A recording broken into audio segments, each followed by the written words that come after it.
Ada satu tempat yang kita nggak tahu pernah ada kejadian apa di baliknya. Apalagi tempat itu nggak ada konotasi sama sekali sama alam mistis. Karena bisa didatengin sama semua umur, termasuk anak-anak, buat cari kesenangan. Tempat itu adalah taman hiburan.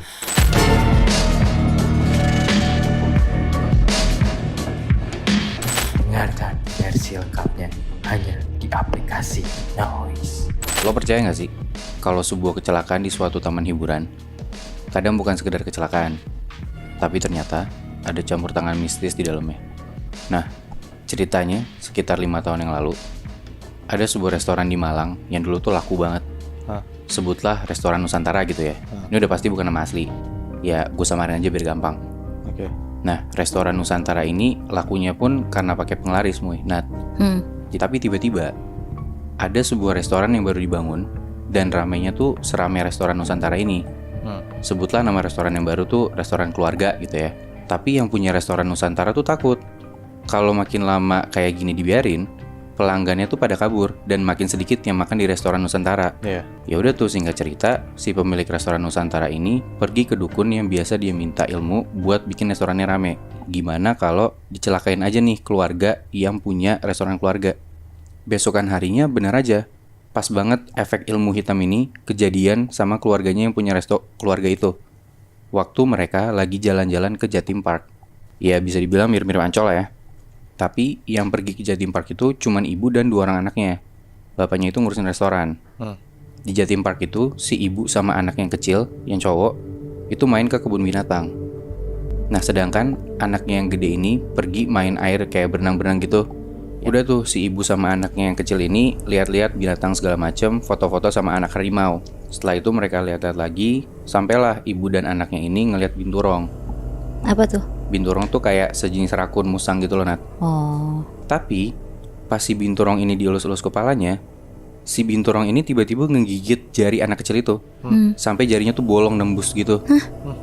Ibunya pun luka tangannya, berdarah gara-gara nolongin anaknya yang tangannya digigit itu.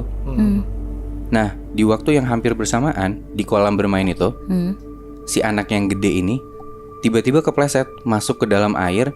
Tapi anehnya, dia kayak tenggelam dan teriak minta tolong gitu loh. Langsung lah tuh akhirnya si kakak ini dan si ade ibunya itu langsung dilariin ke UGD. Nah, bapaknya yang lagi ngurusin restoran ngedengar anaknya dua-duanya masuk UGD, panik dong, sama istrinya juga lagi kan. Langsung lah si bapaknya ini ngebut naik motor ke UGD. Tapi gara-gara ngebut di jalan, bapaknya tuh tabrakan. Jadi cerita kali ini dialamin sama satu keluarga yang lagi liburan ke taman safari. Ada bapak, ibu, dan 2 anak. Kita sebut aja namanya Pak Arif, Bu Nita, anak pertamanya namanya Rini, dan adiknya namanya Rio. Rini sama Rio ini tuh lagi liburan sekolah dan kepengen banget ke taman safari. Rencananya mereka sekeluarga bakal ke taman safari hari Jumat dan pulang hari Minggu. Jadi ceritanya Pak Arif sama Bu Nita mau surprisein anak-anaknya buat nginep di karavan taman safari. Jadi karavan tuh kayak penginapan gitu di dalam taman safari. Letaknya tuh kayak di tengah hutan gitu.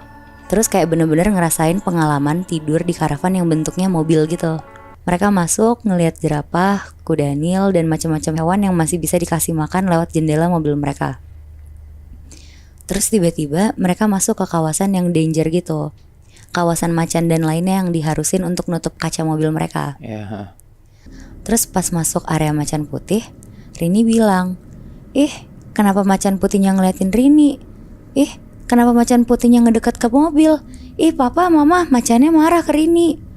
Di situ mama papanya bahkan Rio pun kaget karena nggak ada macan di sekitar mobil mereka, Moebi. Terus pas mamanya nengok ke belakang ke tempat duduknya Rini, mukanya Rini tuh pucat banget. Akhirnya mereka sekeluarga nyelesain lah trek taman safarinya. Mereka jalan terus sampai ke penginapan mereka. Udah tuh Bu Nita ngasih obat dan lain-lain. Sekitar jam 8 malam Rini udah tidur karena efek obat.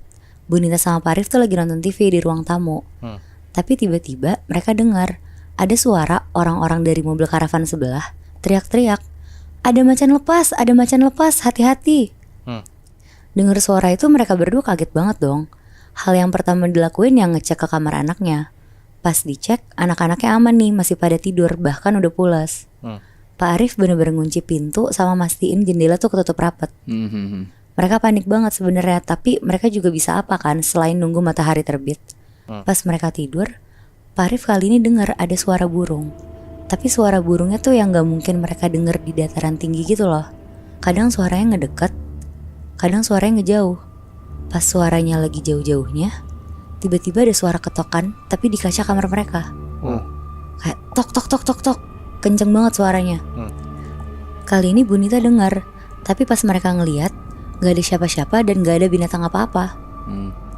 Tapi pas Bu Nita negesin matanya, ternyata ada sosok perempuan dari pohon belakang karavan mereka, pakai baju putih, panjang, matanya melotot, lagi senyum-senyum sambil ngelambain tangan, kayak dada-dada gitu.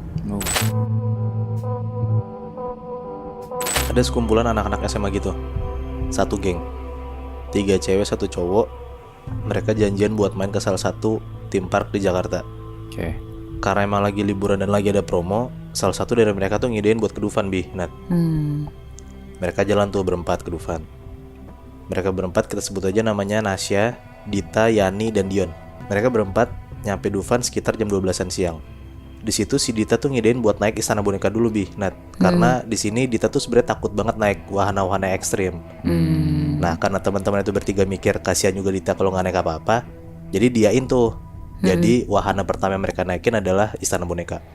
Pas lagi perahunya jalan dan masuk ke terowongannya, si Nasya nih tiba-tiba nyeletuk, iseng gitu. Ih, kalau di sini malam-malam bonekanya gerak sendiri tahu, gitu. Anak-anak tuh cuma pada ketawa-tawa doang karena posisinya juga mereka lagi bercanda-canda seru kan. Iya. Mereka nunjuk tuh satu boneka yang kanan, satu boneka yang kiri. Pokoknya tuh mereka komen-komenin lah boneka-boneka di sana. Nah, tiba-tiba pas Yani nunjuk bonekanya sambil ngomong, "Ih, kocak banget, boneka di sana mukanya aneh," gitu. Nah, di situ Nasya langsung lihat tuh boneka yang ditunjuk sama Yani. Tapi di situ posisinya Nasya salfok banget. Bukannya ngeliatin bonekanya, tapi di situ Nasya ngeliat ada kayak sosok cewek di belakang boneka yang Yani tunjuk, tapi cewek ini madep belakang. Dan di situ ternyata waktu udah nunjukin sekitar pukul jam 5 sore. Si Dion tuh bilang, "Ini kan udah sore, berarti udah tinggal beberapa wahana lagi yang bisa kita naikin." Dan anak-anak ngedein dan ngiyain buat naik arung jeram. Kecuali balik lagi si Dita.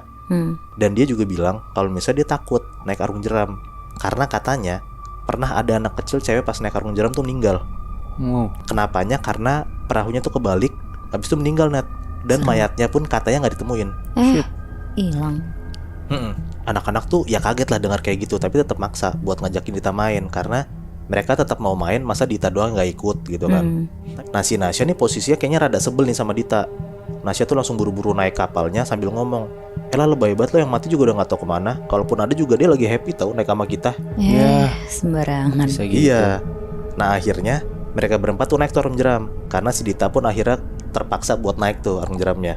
Oh, naik dia akhirnya. Seru banget lah, mereka tuh naik satu ban cuma berempat. Lagi-lagi pas mereka lagi seru naik arung jeram, Nasya tuh ngeliat, Bi, Nat, di depan mereka, di samping-samping sungai arung jeramnya itu, kayak ada anak cewek berdiri tegak ngeliatin Nasya. Anak ini ngeliatin Nasya dengan tatapan yang tajam banget, mukanya berdarah-darah, dan tangan anak cewek ini cuma satu, karena yang satu lagi putus. Nasya kaget dan merinding banget lah di situ kan. Tapi tetap aja si Nasya tuh denial dan berusaha buat kelihatan tenang biar teman-temannya nggak gimana-gimana. Nah, tiba-tiba pas dia nengok ke belakang ke arah cewek itu, Nasya ngeliat cewek itu langsung terbang ke arah Nasya, dan cewek itu tuh langsung nempelin tangannya ke mata Nasya.